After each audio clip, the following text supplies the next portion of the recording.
In our Japanese class, the teacher asked us about our religious beliefs. Among the three of us in the class, the Korean sailor was a thorough atheist. The Korea's mom was a devout Muslim, and I was an explorer in the realm of pantheism. As for the teacher, well, she was a follower of traditional Japanese Shinto beliefs. Welcome to Eat, Play, Heal with Yoki. It was the first time I heard someone say their religion was Shinto. Despite visiting many shrines in Japan during my travels and going through the motions of prayers and charms, I never really grasped the concept of Shinto. I was always attracted to the aesthetic appeal of shrines, treating them as tourist attractions, without understanding the essence of Shinto. The teacher looked at us, all puzzled. So she started explaining in the simplest Japanese we could understand. Here's the gist of it. In Japan, there's this concept of 8 million gods. But in reality, Japan has countless deities. You see, in Shinto, the native belief system, they think everything has a deity residing within it. Like, seriously, everything. A pencil has a pencil god. An eraser has its own eraser god. Everyday things, natural phenomena, and human experiences each have their own deities. Unlike some other religions, Shinto doesn't have a central religious authority or religious leader. It's more about a direct connection between individuals and the deities, which is quite different from the setup in monotheistic religions. So yeah, in Japan, it's like a spiritual web where everything, from a leaf to a person, has its own divine mojo. Moreover, Shinto lacks detailed doctrines. Beliefs and rituals can vary from family to family. It's more like a traditional Japanese philosophical system, a way of life, and a set of values. Shinto encourages individuals to seek direct communication with the gods, allowing each person to find their own way and harmony within the faith. However, the teacher added that, due to modern lifestyles, many people now live in buildings. Out of respect for the gods during Shinto celebrations, when the gods are paraded through the community on a portable shrine, which is the divine palanquin, believers must descend from upper floors to be below the level of the divine palanquin, showing deference. At this point, the Kyrgyz Muslim mom, a polytheist like me, we both nodded in understanding almost instinctively. However, the atheist Korean sailor chimed in humorously, asking what would happen if he was still asleep on an upper floor during a god's procession. The teacher, with a smile, explained that nowadays they consider such situations, and the procession usually doesn't start too early.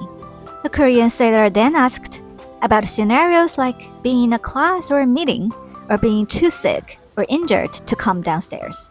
Our teacher, with good emotional intelligence, replied that if it's truly unavoidable, the gods would understand. So, in those situations, whether to come downstairs or not will be at your discretion. And of course, the consequences will be yours too. Now, talking about gods in Kobe, we cannot ignore the significance of the city's name. The teacher started writing kanji characters on the board. Whenever the teacher writes kanji characters in our classes, my two classmates get overwhelmed. The Korean, thanks to similar grammar in Korean and Japanese, found speaking Japanese relatively easy. As for Chinese speakers like me, it is exactly the kanji characters made learning Japanese convenient. And given the abundance of loanwords with English pronunciations in Japanese, especially among the younger generation, many Japanese words are pronounced similarly to their English counterparts. For instance, instead of saying shinsen for freshness, in spoken language, the younger generation prefer fureshu.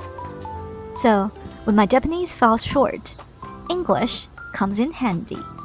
During my study trip in Japan, whenever I found myself forgetting Japanese words, I would try pronouncing an English word with a twisted Japanese pronunciation to see if Japanese people could understand. Surprisingly, I found that 80% of the time, it worked. This method is quite effective. But then it was only the Kyrgyz mom wore a distressed expression, complaining that Korean grammar is the same, so learning Japanese is halfway easy. Chinese characters are the same, so learning Japanese is halfway easy. For me, I only speak Russian. I don't even know English. So in this class, learning Japanese is the hardest for me. We all chuckled while consoling her. Come on, you have 4 kids born and raised in Japan. Every day, you're either attending parent-teacher meetings or take them to the doctors. Your conversational Japanese, forced out of necessity, is the most practical and impressive, isn't it? Well, returning to the city name Kobe. The teacher wrote the kanji characters, and the Kyrgyz mom, who had been in Japan for years, suddenly realized that Kobe's first character kami meant deities. Kobe, it turns out, means the home of the deity. "Ii ne," she exclaimed, genuinely surprised. And our school happens to be the next to the famous love shrine, Ikuta Shrine. Ikuta Shrine has been guarding this city for over 1,800 years and boasts a small yet enchanting forest with ancient trees over 500 years old. It's a serene and healing place amidst the bustling downtown, becoming my favorite spot for a stroll and tree hugging. And as a love shrine, besides couples who come in pairs to seek fortunes deep in the woods, you can also often spot mid-aged men having conversations with the ancient trees, whether sharing secrets or discussing their thoughts. Every time I enter this small forest, I never want to leave.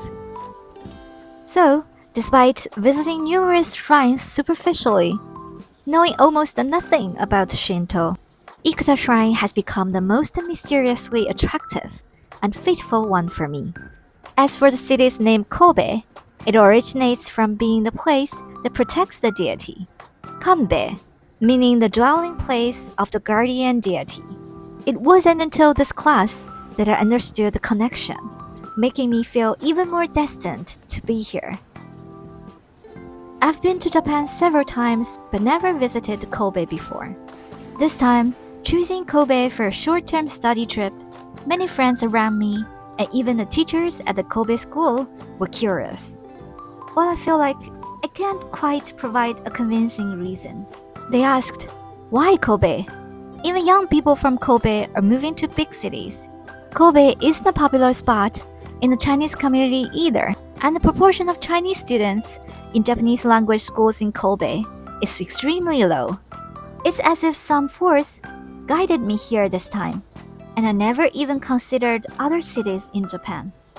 But on the first day of my arrival, I wandered into Ikuta Shrine already, fell in love with Kobe already, and every day in Kobe for me had been filled with energy and immense happiness. Even when I went on day trips to nearby cities, as fun as they were, I found myself wanting to return to Kobe before it gets dark. And as soon as I'm back in Kobe, I would instantly relax and feel at ease. It's a bit surreal. It wasn't until the teacher gave this class about the origin of Kobe's name that I felt maybe it really is something divine that led me to Kobe. At least, I believe so. Join me as we learn how to apply the principles of TCM to our everyday lives and live a happier, healthier life. Please like, share, and subscribe. Thanks for watching, and see you in the next one.